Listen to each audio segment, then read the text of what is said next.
हम्म, तो हम जो है अपना नेक्स्ट टॉपिक स्टार्ट करते हैं, that is plant breeding for the disease resistance. Disease resistance के लिए हम जो है प्लांट की ब्रीडिंग कर रहे हैं। A wide range of the fungal, bacteria and viral जो पैथोजेंस होते हैं वो अफेक्ट करते हैं yield of the cultivated crop species, specially in the tropical climates. Crop जो होता है वो क्रॉप लॉसेस जो है कैन बी ऑफन भी सिग्निफिकेंट हो सकते हैं, अप टू 20-30% हो सकते हैं, और समटाइम इवन टोटल भी हो सकते हैं। ठीक है, in this situation breeding and development of the cultivars resistant to the disease enhances the food production. ठीक है, this also helps reduce the dependence on use of the fungicides and bacteriocides. Resistance of the host plant is the ability to prevent the pathogen from causing a disease and is determined by the genetic constitution of the host plant. Before breeding is undertaken, it is important to know about the causative organism and the mode of the transmission. Some of the diseases caused by the fungi are rust, example brown rust of the wheat, red rot of the sugarcane, late blight of the potato. ठीक है, fungi से बात करें तो rust इसकी example है। Some of the diseases caused by the fungi जो होते हैं वो रस्ट होता है। जैसे कि हम बात करें example brown rust of the wheat, red rot of the sugar cane and late blight of the potato. अब बैक्टीरिया से बात करते हैं तो black rot of the crucifers. ठीक है, बैक्टीरिया जो होता है वो कोज करता है ब्लैक रोट ऑफ द क्रूसीफस। और वायरस से बात करें तो tobacco mosaic virus, turnip mosaic virus etcetera. ठीक है, नेक्स्ट हमारे पास की method of the breeding for the disease resistant. Methods क्या है ब्रीडिंग के लिए, डिजीज़ रेजिस्टेंट की ब्रीडिंग के लिए जो है क्या मेथड्स है। Breeding is carried out by a conventional breeding technique, जैसे कि हमने पहले बताया था, और या फिर जो है म्यूटेशन ब्रीडिंग से। ठीक है, कन्वेंशनल जो मेथड है of breeding for the disease resistant is that of the hybridization and selection. Its steps are essentially identical to those for the breeding for any other agronomic character such as high yield. The various sequential steps are screening,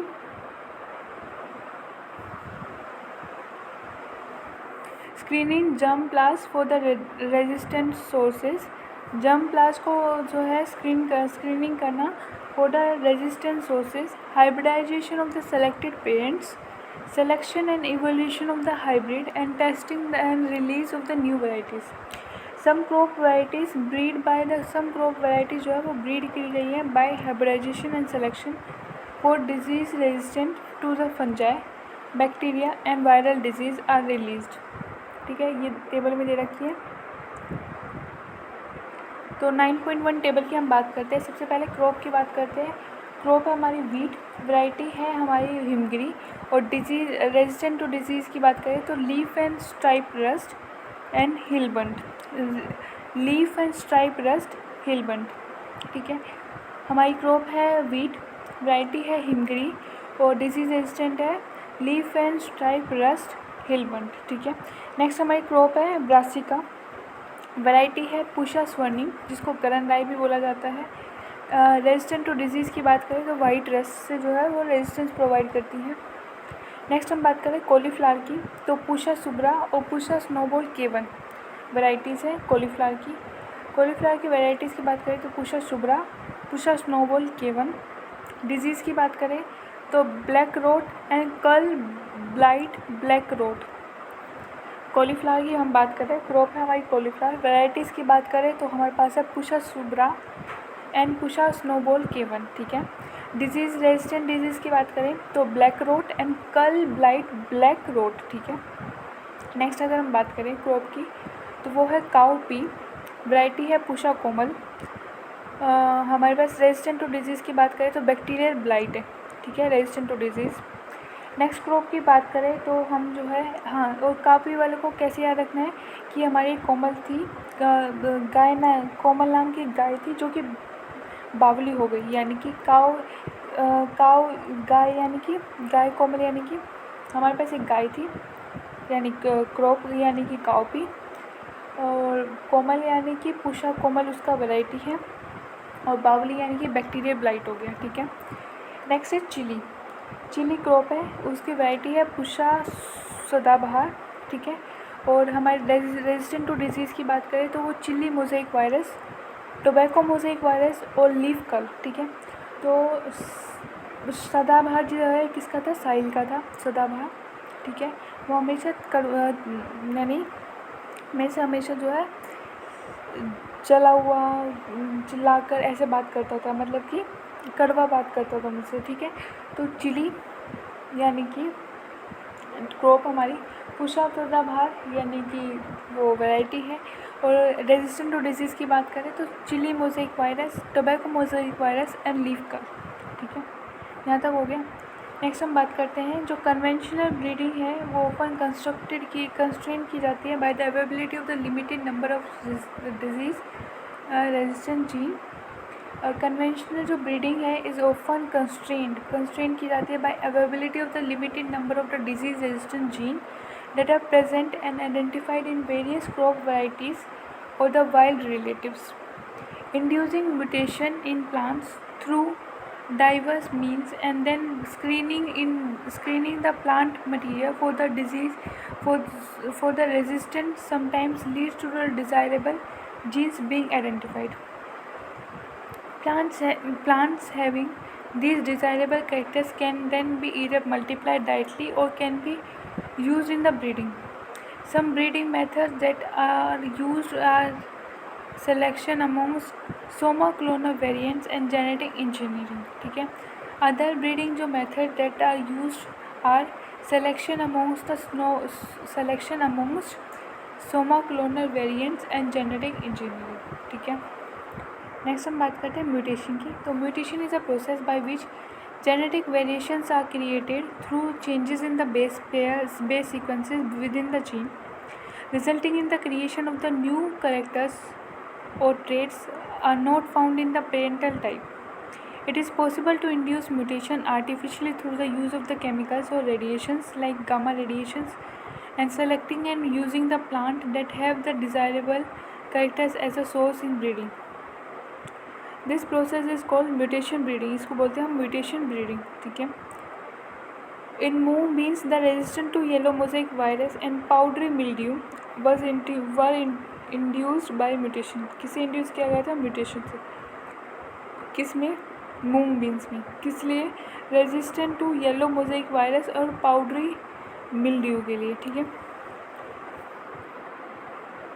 Several wild relatives of the different cultivated species of the plants have been shown to have certain resistant characters but have very low yield. Hence, there is a need to introduce the resistant gene into the high-yielding cultivated varieties resistant to the yellow mosaic virus in भिंडी यानी कि Abelmoschus esculatus, भिंडी को बोलते हैं Abelmoschus esculatus, was transferred from a wild species and resulted in a new variety of the Abelmoschus esculatus called Parbhani क्रांति, जिसको हम क्या बोलते हैं, परभानी क्रांति बोला, ठीक है। नेक्स्ट अगर हम बात करें, all of the above example involves source of the resistant gene that are in the same crop species which have to be bred for the disease resistant or in a related wild species. Transfer of the resistant gene is achieved by sexual hybridization between the target and the source plant followed by the selection. Next we are having is plant breeding for the developing resistance to the insect pest. Insect pest के लिए जो हमें resistance develop करना है उसके लिए हम plant breeding कर रहे हैं, ठीक है। Another major cause for the large scale destruction of the crop plant and crop produce is the insect and the pest infestation, ठीक है। Insect resistance in host crop plant may be due to the morphological, biochemical or physiological characteristics, ठीक है। Hairy leaves in several plants are associated with the resistant to the insect pest. Example, resistant to the jassids in cotton and cereal leaf beetle in wheat. Cereal leaf beetle in wheat. In wheat, solid stems lead to non-preference by the stem softly and smooth-leaved and nectar-less cotton varieties do not attract bollworm, ठीक है। High aspartic acid, low nitrogen and sugar content in maize जो होता है वो lead करता है to resistant to maize stem borers, ठीक है। ये वाला पैराग्राफ थोड़ा इंपॉर्टेंट है, हम दोबारा रीड करते हैं। Another major cause जो कि for the large scale destruction of the crop plant and crop produce is the insect and pest infestation. Insect resistance in crop plant in host crop plant may be due to the morphological, biochemical and physiological characteristics की वजह से हो सकता है, जैसे कि hairy leaves in several plants are associated with the resistant to the insect pest. Example, resistant to jassids in cotton, cereal leaf beetles in wheat. In wheat, solid stem lead to the non-preference by the stem softly, and smooth-leaved and nectarless cotton varieties do not attract bollworm. High aspartic acid and low nitrogen and sugar content in maize जो होता है वो lead करता है to the resistant to maize stem borer.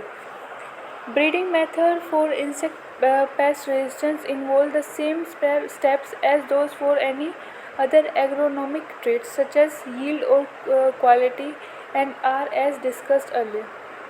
Source of resistant gene may be cultivated varieties, germplasm collection of the crop or the wild relatives. ठीक है. Some related crop varieties bred by hybridization and selection for insect pest resistant are given in 9.2. सबसे पहले crop है brassica, उसकी variety है पूषा गोरा. Brassica जिसको रैप्सिड mustard भी बोला जाता है, ब्रासिका रैप्सिड मस्टर्ड, वैरायटी है पूषा गोरा. इंसेक्ट है एफिड्स. ठीक है. नेक्स्ट है फ्लैट बीन्स, वैरायटी है पूषा सैम 2 एंड पूषा सैम 3.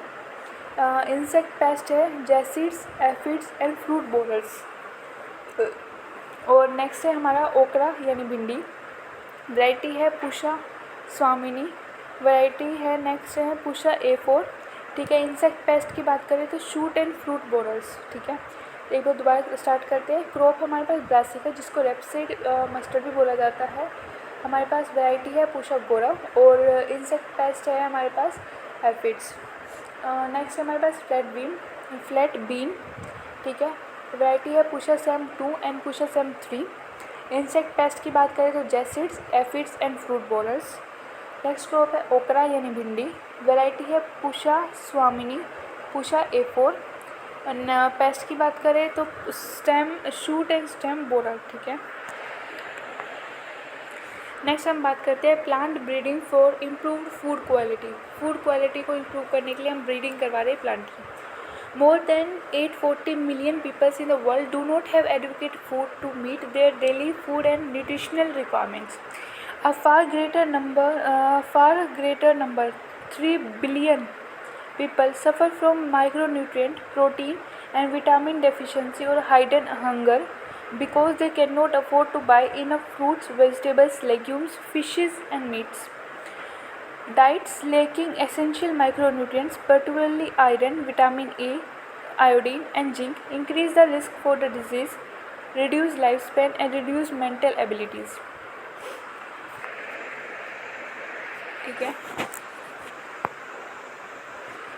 नेक्स्ट हमारे पास बायोफोर्टिफिकेशन क्या होता है. Breeding crops with high level of vitamins और मिनरल्स और higher protein and healthier fat is the most practical mean to improve the public health. ठीक है. ये होता है बायोफोर्टिफिकेशन यानी breeding crop for higher level of vitamins, minerals और higher protein and healthier fat is the most practical mean है to improve the public health. Breeding for the improved nutritional quality is undertaken with the objective of improving protein content and quality, oil content and quality, vitamin content, and micronutrient and mineral content. In 2000, maize hybrids that had twice the amount of amino acid, lysine, and tryptophan compared to the existing maize hybrid were developed. Wheat variety Atlas 66 having a high protein content has been used as a donor for improving cultivated wheats. It has been possible to develop an iron fortified rice variety containing over 5 times as much as iron as in commonly consumed varieties. The Indian Agriculture Research Institute, New Delhi, has also released several vegetable crops that are rich in vitamins and minerals. Vitamin A enriched carrots, spinach, pumpkin, vitamin C enriched bitter gourd, bathua, mustard, tomato, iron and calcium enriched spinach and bathua, and protein enriched beans यानी कि broad, लबलब, French and garden peas. ठीक है, Indian agriculture research institute new Delhi ने भी जो है release किया several vegetable crops that are rich in vitamins and minerals, जैसे कि vitamin A enriched carrot, spinach, pumpkin, vitamin C enriched bitter gourd, bathua and mustard and tomato, iron और calcium enriched spinach और बथुआ, प्रोटीन enriched beans यानी कि broad, लबलब, French and garden peas. Next हमारे पास है सिंगल सेल प्रोटीन, जिसको SCPP बोला जाता है। ठीक है, conventional agriculture production of the cereal, pulses, vegetables, fruits etcetera may not be able to meet the demand of the food at the rate at which human and animal population is increasing. The shift from the grain to meat diet also creates more demand for the cereals, as it takes 3 to 10 kg of the grain to produce 1 kg of meat by animal farming. More than 25% of the human population is suffering from the hunger and malnutrition. One of the alternate source of protein for animal and human nutrition is the single cell protein. ठीक से मतलब ठीक है, microbes are being grown on an industrial scale as a source of good protein. Blue-green algae like spirulina can be grown easily on the material like wastewater from potato processing plants containing starch, straw, molasses, animal manure, and even sewage to produce large quantity, and can serve as a food rich in protein, minerals, fat, carbohydrate, and vitamins. Incidentally, such utilization also reduce environmental pollution. Certain bacterial species like Methylophilus methylotropus, because of its high rate of biomass production and growth, can be expected to produce 25 tons of protein, produce करता है 25 ton of protein. The fact that edible mushroom are eaten by many people and large scale mushroom culture is a growing industry.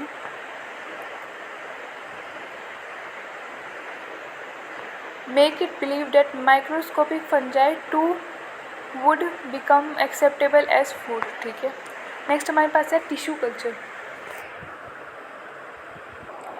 Next हम बात करते हैं tissue culture की। As traditional breeding techniques fail to keep the pace with the demand and the to provide sufficiently fast and efficient system for the crop improvement, another technology called tissue culture got developed. What does tissue culture means? It was learned by scientists during 1950s that whole plant could be regenerated from the explant, that is any part of the plant taken out and grown in the test tube under sterile condition in special nutrient media. This capacity to generate a whole plant from any cell या explant is called totipotency. You will learn how to accomplish this in the higher classes. It is important to stress here that the nutrient medium must be provided a carbon source such as a sucrose, and also inorganic salts, vitamins, amino acids, and growth regulator like auxin, cytokinin, etc. By application of these methods, it is possible to achieve propagation of large number of plants in a short duration.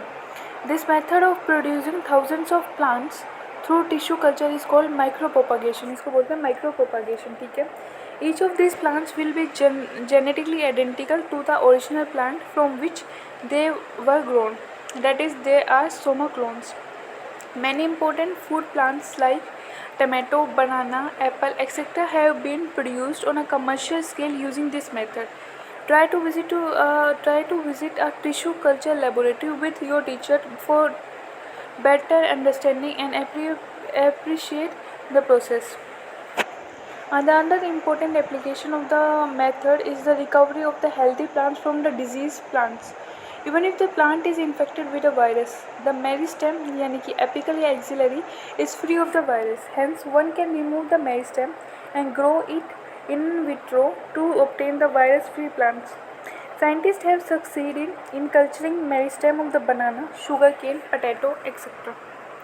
Scientists have been even isolated single cell from the plants, and after digesting their cell wall have been able to isolate naked protoplast, यानी जो कि surrounded होता है by the plasma membrane, isolated protoplast from two different varieties of the plant, each having a desirable characters, can be fused to get hybrid protoplast, which can be further grown to form a new plant.